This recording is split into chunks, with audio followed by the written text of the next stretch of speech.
이스라엘이여, 너는 행복한 사람이로다. 아멘. 오늘은 출애굽기 5번째 시간입니다. 이스라엘 백성이 애굽 땅에 내려가서 종살이를 하고 있었는데 이제 애굽에서 나올 때가 되었습니다. 출애굽에도 나오고 싶을 때 나오는 것이 아니고 출애굽에 시기가 있어요. 언제 애굽에서 나오게 되느냐 하니까 먼저 가나안 7 족속의 죄가 가득 차야 한다라고 했습니다. 이건 아브라함에게 이미 예언을 하셨어요. 너 후손이 애굽 땅에 가서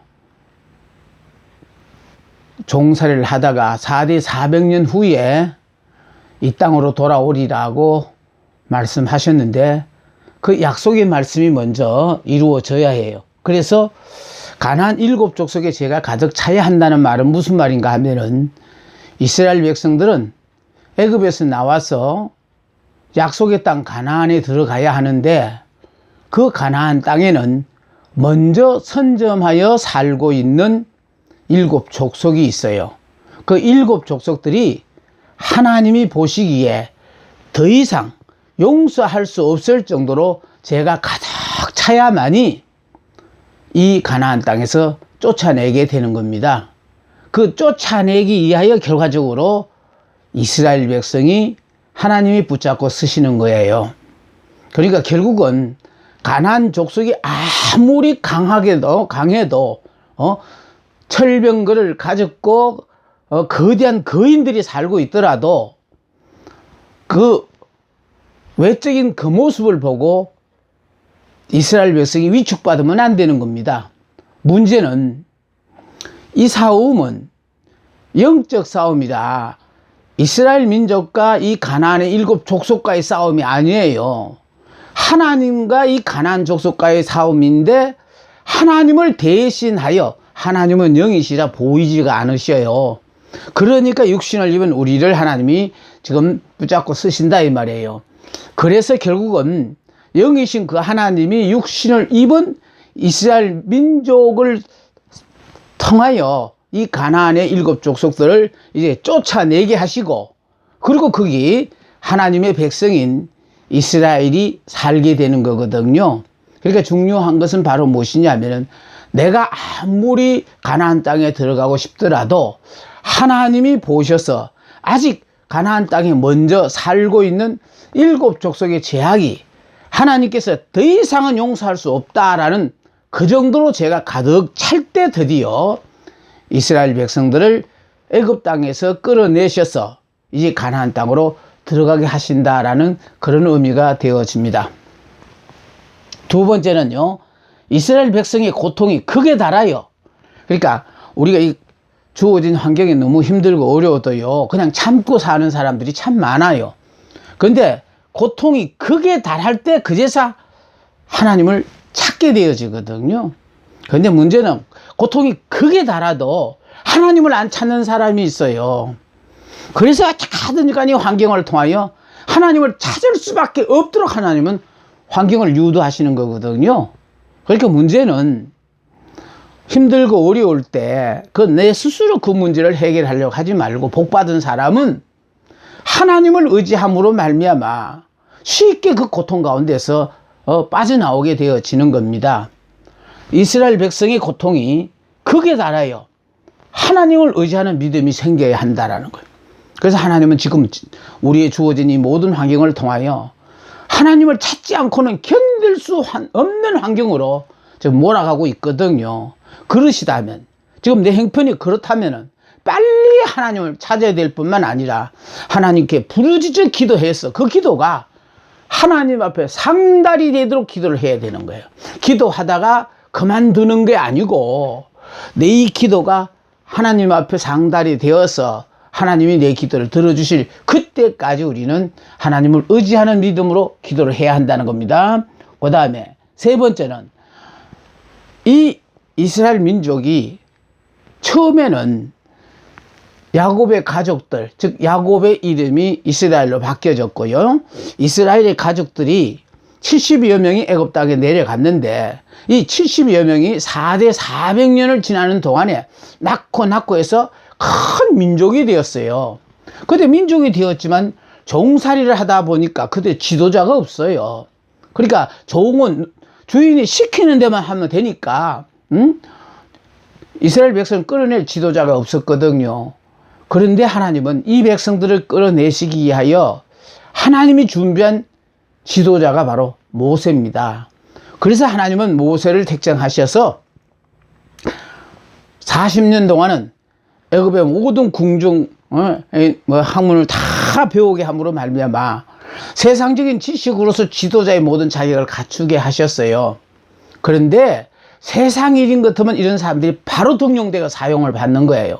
그러나 모세의 사명이 이스라엘 백성들을 이끌고 가나안 땅으로 인도해야 될 사람이기 때문에 철저하게 세상의 방법을 버리고 하나님의 방법으로만 살아야 할 사람이니까, 그래서 결과적으로 모세가 자격으로서는 내가 이스라엘의 지도자감이다 하고 나왔을 때 하나님께서는요 모세를 붙잡고 쓰시지 않고 살인자로 몰아서 미디안 강으로 내쫓아버렸던 이유는 40년 동안 철저하게 자기의 모든 생각을 다 버리고, 그러니까 40년 동안 후회하는 그 기간을 통하여 나로서는 할 수 있는 일이 아무것도 없다라는 그런 모세가 되게 만드셨다는 거예요. 모세 속에 있는 자아가 완전히 죽을 때까지 하나님이 기다리셨다라는 거예요. 하나님이 내 속에서 역사하기를 원하시는 분은요 철저하게 내가 죽어야 돼요. 내가 살아있으니까 내 생각이 자꾸 내가 하고 싶은 대로 하려고 하는 거예요. 근데요 예수를 믿는 순간에 나는 죽고 예수로 산다고 하면서 예수를 머리로 하여 사는 사람은요 자기 생각이 없어요. 왜냐하면 그분이 나의 머리일 뿐만 아니라 이분이 어떤 분이에요? 전지전능하신 분이에요. 역사를 주관하시는 분이에요. 이분이 들어서 나를 통하여 하나님께서 드러내시고자 한 그 목적이 있어서 나를 의도적으로 택하셨기 때문에, 그래서 그냥 우리는 하나님의 말씀에 이해가 돼서 아멘, 내게 유리하니까 아멘이 아니에요. 이해 불문하고 하나님의 말씀을 우리는 무조건 하고 순종만 하면 하나님께서 한 시대의 역사를 붙잡고 쓰시는 귀한 하나님의 사람이 되거든요. 그러니까 결과적으로 모세의 영도적 준비가 완료되어야 하는데, 이제 모세의 일기 1살부터 40살까지는 세상의 모든 학문을 배워서 지도자의 모든 자격을 갖췄지만은 이제 모세가 맡아야 될 일이 하나님의 일이기 때문에 하나님의 방법으로 해야 되는데, 모세가 세상의 방법으로 지도자가 되려고 했기 때문에 하나님은 미디안 강야로 살인자로 몰아서 내쫓아서, 그러니까 철저하게 밑바닥의 삶을 살게 함으로 말미암아 모세가 인도해 내야 될 이스라엘 백성들이요 정말 종살이 할 뿐만 아니라 불황무식해서 철저하게 자기만을 생각하는 이런 사람들을, 그것도 숫자가 한두 명이 아니고 무려 60만이라는 그 큰 민족을 이끌고 나오기에는 모세가 자기가 지금 상대해야 될 민족이 사람들이 어떤 사람이라는 것을 모세가 모르니까 그런데, 하나님은 이런 이스라엘 백성들을 이끌고 나와야 하니까, 그래서 모세가 철저하게 하나님만을 의지하는 사람으로 바뀌기를 기다리셨다는 거예요. 그러니까 우리들도요 하나님이 부르셨을 때 내 방법으로 무슨 일을 해야 될 사람은 자기 역량이 탁월하면 붙잡고 쓰시지만은, 철저하게 세상적으로도 검증을 받은 내 실력이지만은 이 방법을 버리고 하나님의 방법으로 일해야 될 사람에게는요 철저하게 자기의 모든 것을 다 버리게 하고 하나님께서 내게 지시 내리는 모든 말씀에 무조건 순종하는 사람으로 훈련을 시키십니다. 이래서 결과적으로 80세가 되었을 때 하나님의 모세를 부르셨던 이유가 바로 뭐냐면, 이제부터는 모세가요 하나님을 대신하여 일하는 게 아니고요 하나님으로서 일을 하는 거예요. 하나님은 지금 우리에게요 하나님과 같이 되라는 걸 원하지 않아요. 우리가 하나님이 되기를 원해요. 100%. 그러니까 나는 죽고 예수로 사는 사람이 생활 속에서 100% 하나님으로 사는 사람이거든요. 그러니까 내 신명 날 때만 예수님을 머리로 인정하고 또 그냥 내가 귀찮으면은 예수님을 그냥 부인하고 사는 이런 사람 말고요. 그러니까 이미 우리는 예수를 믿는 순간에 믿음 안에서 옛사람 나는 죽어버리고 예수 안에서 새 사람으로 태어난 사람은 이미 새 사람은 머리가 예수라는 뜻입니다. 예수님이 우리의 머리고 우리는 그분의 지체가 되어버렸다는 거예요. 그럼 이 지체는 할 수 있는 게 아무것도 없어요. 머리의 지시에 따라 순종만 하면 되는 거 아닙니까? 이렇게 모세를 하나님이 영도자적 지도자로서의 모든 역할을 감당할 수 있도록 준비를 하나님이 준비 완료하게 하셨어요. 자, 그 다음에 이렇게 준비가 되지만 아직도 바로가 호락호락 이스라엘 백성들을 내놓으라 하면은 내놓을 사람이 아니거든요. 그러니까 결과적으로 열재앙을 통하여 지금까지 그들이 신이라고 섬겼던 그런 것들이 신이 아니다라는 것, 이거를 분명히 애굽 사람들 앞에 가르쳐주고 또 이스라엘 백성들도 깨닫게 해줌으로 말미암아 이 10가지 재앙을 통하여 결국은 바로도 손을 들 수밖에 없게끔 10번째 재앙까지 하나님은 준비하고 계셨어요. 그래서 중요한 거는 재앙이 내려져서 저들에게 피해가 올 때마다 금방 또 이렇게 내보낼 듯 하다가도 또 돌아서면 또 그냥 또 이렇게 원상태로 돌아가고 그러니까 몇 번을 그런 기회가 주었지만은 또 항상 이렇게 바로의 마음이 변했어요. 근데 이러면서 결과적으로 하나님이 모세를 보낼 때 이미 바로가 이럴 것이라는 걸 일러 주셨거든요. 그래서 결국은 10번째 재앙이 무슨 재앙이냐 하면은 장자의 재앙으로 바로를 죽이면은 애굽에 혼란이 일어나서 이스라엘 백성들은 무사히 애굽에서 나오지를 못해요. 그러니까 결과적으로 바로는 빼고 바로의 장자를 죽임으로 말미암아 이 바로의 장자가 앞으로 바로를 대신하여 애굽의 왕이 될 사람인데 이 바로가 신으로 대접을 받았거든요. 그러니까 결국은 바로의 아들을 죽임으로 말미암아 인간은 신이 아니다라는 걸 또 그걸 깨닫게 하셨어요. 그래서 결과적으로 10번째 재앙이 내려져야만이 그제서 이스라엘 백성들이 애굽에서 나갈 수 있다라는 것을 하나님은 이미 성경을 통하여 가르쳐 주셨어요. 자, 5번째는 뭐냐면요, 하나님은 우리의 준비에 따라 채워주셔요. 그러니까 이 준비에 따라 채워주신다는 준비하는 것도요, 내가 준비해야 될 게 있는가 하면은 하나님이 준비하셔야 될 게 있어요. 그럼 아까 위에까지의 모든 것을 하나님이 준비하신 거예요. 그런데 내가 준비해야 되는 거 바로 뭐냐면 여기 이스라엘 백성의 고통이 크게 달아요. 하나님을 의지하는 믿음이 생겨하는 이거는 결국은 본인들이 빨리 깨닫고 준비가 된 사람이면 빨리 나오는 거고, 이게 준비가 되지 않았기 때문에 남들은 다 나와도 나는 못 나오는 거예요.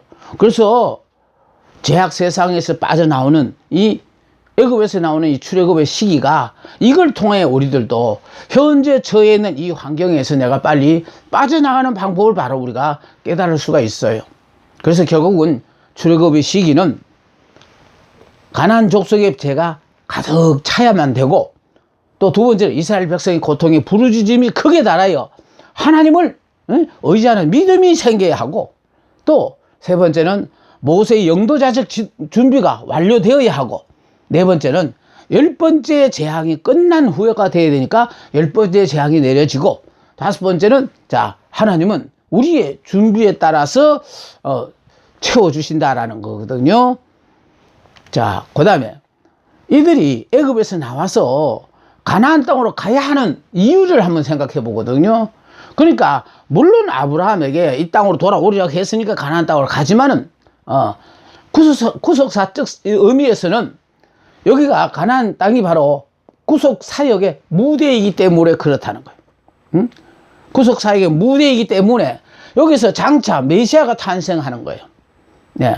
그러니까 베들레헴 말구육간에 예수님이 하셨잖아요. 그러니까 장차 메시아가 탄생할 곳이기 때문에 가나안 땅으로 가야 되고, 그 다음 이 가나안 땅은 교통의 요충지예요.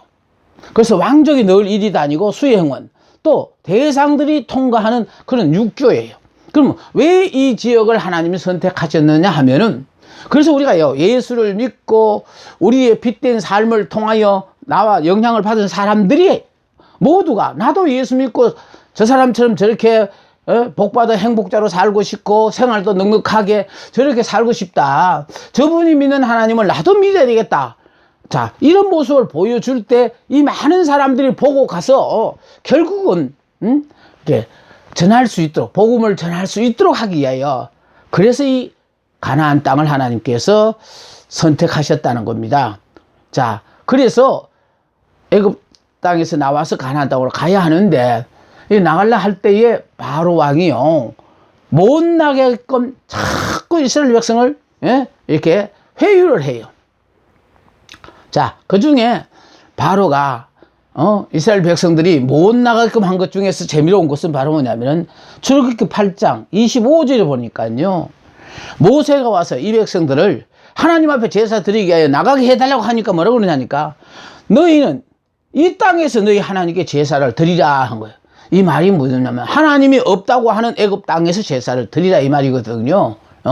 결국은 애굽 땅에서 제사를 드리면은 그들이 또 종들이니까 마음대로 또 제사도 저렇게 드릴 수도 없어요.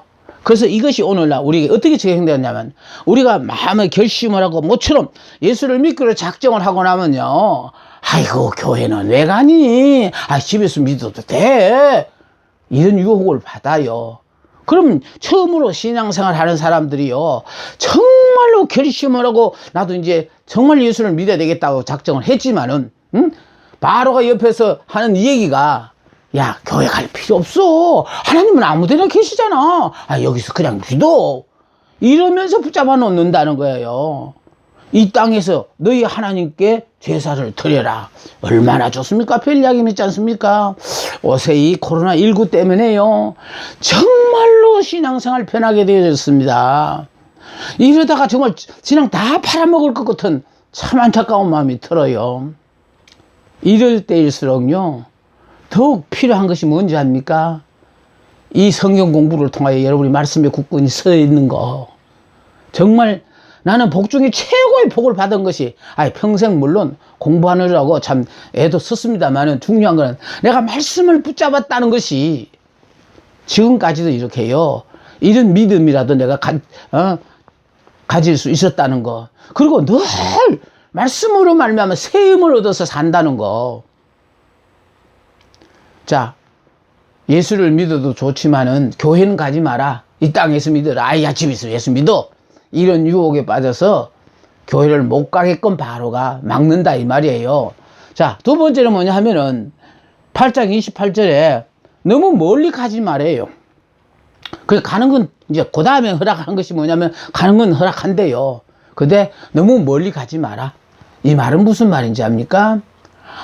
교회 가는 건 좋은데 그저 주일날 한 번쯤 가서 하나님 안녕하세요 하고 이렇게 인사만 한번 하고 오지, 수요 예배는 뭐고 또 뭐 금요일 성령 집회는 뭐며, 새벽잠은 없나? 왜 새벽 기도는 또 뭐냐? 이렇게 제발 예수 미치지 말라 그런 뜻이거든요. 이런 말 들으면 어떻습니까? 그냥 그렇지? 주일날 한 번씩만 가서 일주일 동안 하나님 안녕하셨어요 하고 인사하고 오면 참 편리하고 좋겠는데, 우리가요, 옛사람에서 새사람으로 바뀌어지고 나면요, 하나님의 말씀이 왜 그렇게 송이꼴보다 더다는지 그걸 안 들으면 삶의 의미를 못 찾으니까, 그래서 자꾸 교회 출석을 부지런히 할 뿐만 아니라 가서 예배도 드릴 뿐만 아니라 기도도 하게 되어지고, 그래서 자꾸 교회를 자주 가고 싶어져요. 그게 정상인데 바로는 너무 멀리 가지 말라는 건 지나치다는 거예요. 유난 좀 떨지 말라는 거거든요. 유난 아닙니다. 지극히 정상적인 신앙생활인데 세상의 사람들이 봤을 때는 예수님 미쳤다 그러고 그러니까 혹평을 합니다. 예수님 미친 것이 최고의 복이에요. 세 번째 보세요. 출애굽기 10장 11절에 보니까 그럼 너무 멀리 가지 말라고 읽는데도 그것도 싫다 그러니까 그러면 좋다. 가는 건 좋은데 너희 남정들만 가라요. 너희 남정만 가라는 게 무슨 뜻인지 압니까? 남자들만 가라는 거예요. 그럼 가정이 있는 남자들이 가면은 가다가 집 생각이 안 나겠습니까? 그럼 집 생각이 나면 어떻게 되겠습니까? 돌아와야 되지 않습니까? 그래서 결국은 마음을 집에다 두고 가라는 거예요. 하나님 앞에 예배 들어가는 시간, 몸과 마음과 정성이 전부 하나님 앞에 가야 되는데 몸뚱이만 간다는 거예요. 마음은 집에다 두고. 이게요, 옛날에 연탄불 뗄 때요, 정말 연탄불 바꿔놓고 가놓고 예배 드릴 때 보면은요, 그 연탄불 추운 겨울에 불 꺼졌을까봐 그때 마음 좁아셔서 막 예배를 집중해서 보지 못하는 성도들이 들어 있었거든요. 아마 지금도 그럴 거예요. 집에 뭐 불단속을 제대로 못 해놔가지고 혹시나 화재는 안 났을까? 이런 여러 가지 염려들 때문에,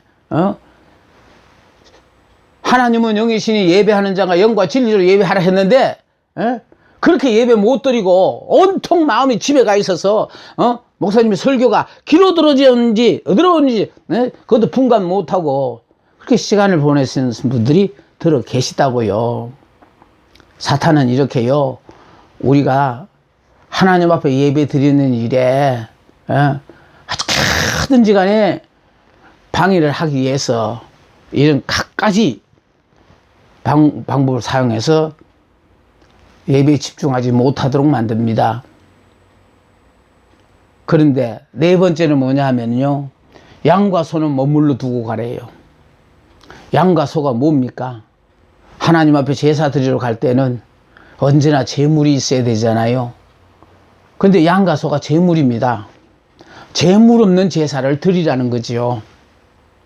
근데 제물 없는 제사는 하나님이 안 받으십니다. 제물이 있는 곳에 마음이 있다고 했죠. 그러므로 말미암아 우리는 하나님 앞에 나아갈 때는 항상 제물을 준비하고 가야 돼요. 그럼 제물 없이 드리는 예배는 헛예배가 되는 거예요. 저는 그랬어요. 예를 들어서 예배 시간에 내가 이미 감사의 예물을 준비하고 갔다 하면은 은혜 받은 어떤 말씀을 통하여 하나님 앞에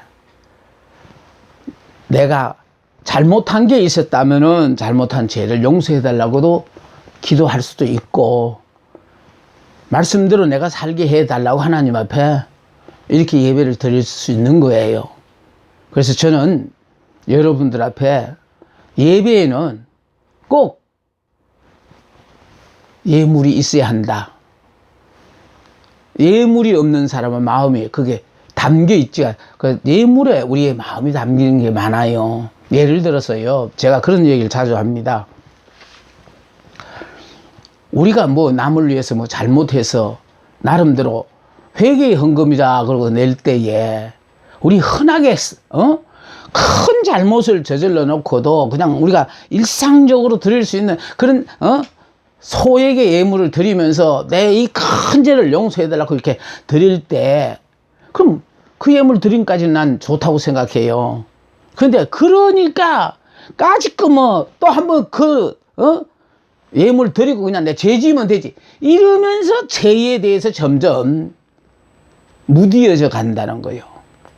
그래서 저는 이 죄를 다시는 반복하지 않겠다 그런 마음이 들었다면은 하다못해 회개의 헌금으로 내가 다시는 내 능력으로는 이와 같은 일을 못할 것이라고 생각되어지는 그런 헌금을 한 번만 하면은 아마 그 돈이 아까워서라도 다시는 죄를 짓지 않을 것이다. 나는 그런 생각을 가지고 있다가 보니까요. 그래서 항상 우리는 하나님 앞에 나아갈 때 죄인이 거룩하신 하나님 앞에 나아가는 데 있어서는 제사가 필요하거든요. 그럼 구약 제사의 가장 중요한 것이 뭐냐면 제물이고 이 제물을 바로 경배자인 내가 드리는 게 아니고 성막까지 가지고 가면은 그때부터는 제사장이 맡아가지고 제사를 대신 드려주는 것처럼, 그래서 우리에게는요 항상 하나님 앞에 예배를 드리는 데 있어서는 제물은 꼭 준비해서 가야 된다라는 걸 여러분에게 말씀드리고 싶어요. 오늘날처럼요 대면 예배를 못 드리고 있으니까 정말 이 사탄이 원하는 이 방법이 아주 일상화되고 몸에 딱, 이것도 너무 긴 시간 동안 이렇게요 비대면 예배를 드리다가 보니까 성도들이요 그냥 너무 편하게 신앙생활하고, 그러니까 이 육신이라는 게 그래요. 서 있는 것보다는 앉는 게 좋고, 앉는 것보다 눕는 게 좋고, 눕는 건 또 어때요? 그냥 자는 게 좋다고요. 그래서 그냥 자다가 보면 영혼이 죽어버려요. 정신 바짝 차려서 이럴수록 더 우리의 신앙은 깨어 있어야 된다는 사실을 명심하시고, 정말 하나님이 우리를 통하여, 부족한 나를 통하여 어떤 새로운 멋있는 역사를 나타낼지 기대가 되지 않습니까? 내 허물을, 내 부족함을 몰라서 부른 게 아니고 아시고 의도적으로 우리를 부르셔서 이제 하나님께서 나와 동역해 주심으로 말미암아 지금까지 경험해보지 못한 기가 막힌 새로운 삶의 시작이 되어진다니 기대가 되어지지 않습니까?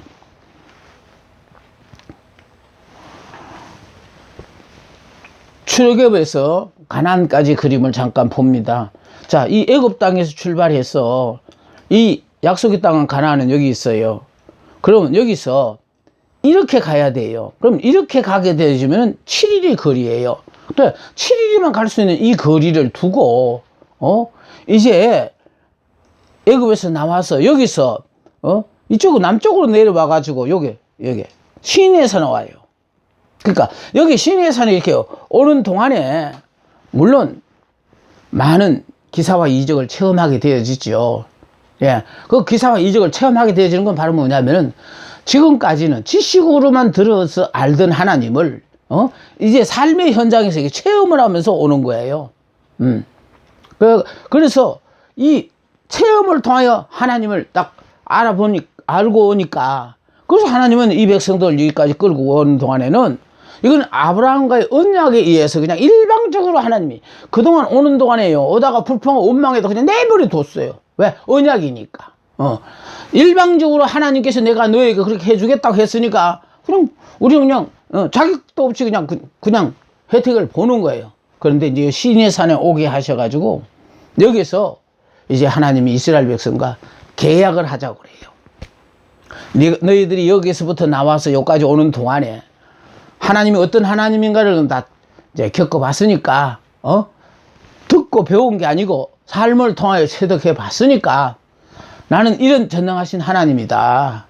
그러니까 이런 전능하신 하나님과 너는 나의 자녀가 돼서, 그래서 결과적으로 영원토록 너희들이 하나님만을 섬기고, 너희들이 하나님만을 섬긴다면 하나님께서는 부족한 가장 적은 민족인 이스라엘 민족이지만은 제사장의 나라로 삼을 뿐만 아니라 세계 민족 속에 뛰어난 민족으로 하나님이 너희를 축복하시리라 하는 이 계약에 대해서 여기서 계약을 해요. 네. 그러니까 중요한 거는 여기서 바로 이렇게 가지 않고 이렇게 오게 했었던 이유. 그러니까 우리가 본 관점에서는 그렇잖아요. 하필이면 이렇게 빨리 가는 길도 있는데 왜 하필이면 이렇게 내려와서 그래서 결과적으로 세월 40년이나 여기서 방황하다가 그제서 이게 가나안 땅을 일이요. 여기 보세요. 요 산을 둘러 세일산을 둘러서 이렇게 해서 이 가나안 땅을 들어가거든요. 그러니까 그렇게 돌아가다 보니 40년 걸렸어요. 길을 몰라서 하나님이 이렇게 인도하신 게 아니에요. 결국은 하나님은 이스라엘 백성과 여기서 계약하기 위해서 이렇게 가게 하신 거거든요. 그러니까 중요한 것은 그렇습니다. 지금 여기서의 종살이 하던 이스라엘 백성들이 지금 이 강약길을 가면서 결과적으로 사상과 신앙이 개조돼야 된다는 거예요. 그러니까 옛 사람이 완전히 죽고 새 사람이 돼야만이 이 가나안 땅에 들어가서 새 사람의 멋진 삶을 살게 된다는 거예요. 우리는 옛 사람으로서 살면은 어쩔 수 없이 이 광야 생활을 할 수밖에 없어요. 우리는 여기서 생활하러 애굽에서 나온 게 아니에요. 우리는 여기 들어가서 새 사람으로서, 나는 죽고 예수로 사는 사람으로서, 예수님이 오셔서 이 땅에 이루어오는 모든 축복을 마음껏 누리는 삶을 살기 위하여 지금 이 가나안을 향하여 가는 길이거든요. 그래서 사상과 신앙의 계조요. 환경을 바라보고 좌절하지 말고 오직 하나님만을 의지하자. 그러니까 애굽에서는 들어서 알던 하나님이에요. 그냥 애굽에서 나와서 이제 갖가지 삶을 통하여 이제 체험하는 하나님이 되었는데, 그럼 이렇게 좋으신 그 하나님, 전지전능하신 하나님, 역사를 주관하시는 이 하나님을 너의 하나님으로 섬기겠느냐, 나만을 섬기겠느냐. 예. 그래서 여기 와서 계약을 한다는 것이 중요해요. 계약하기 위해서 신의 산에 와요. 자, 그래서 이게 계약을 함으로 말미암아 여기서부터 이제 이 가나안 땅으로 올라가는데요. 예? 여기 올라가는 동안에 일어나는 데서 불순종할 때마다 가차없이 그들을 죽이셨어요. 왜냐하면은 여기서 계약식을 했기 때문에, 계약에 의하여 그들은 가나안 땅까지 가지도 못하고 가다가 다들 죽었거든요. 예. 그러니까 이제 철저하게 하나님의 말씀에 순종하는 사람들만 이 가나안을 향하여 가는 겁니다. 하나님은 이스라엘 백성들을 약속한 가나안 땅까지 데리고 가기 위해서 애굽에서 끌어내시는 것으로 끝나지 않고, 애굽에서 나와서 이제 삶을 통하여 곳곳에서 내가 믿는 하나님이 어떠한 하나님이시라는 것을 깨닫게 되어지고, 또 깨닫게 되어지니까 우리에게 물어서 나는 이런 전능하신 하나님이다, 역사를 주관하신 하나님이다, 나와 더불어 언약을 맺겠느냐. 그래서 계약식을 하기 위해서 이 시내 산을 끌고 오셨어요. 자, 이 시내 산에 끌고 와서 계약을 함으로 말미암아 이스라엘 백성들은 하나님만을 위하여 사는 민족이 되어졌고, 그 대신 하나님은 철저하게 이스라엘을 위하여 모든 것을 책임지시는 그런 하나님으로 우리와 더불어 지금 함께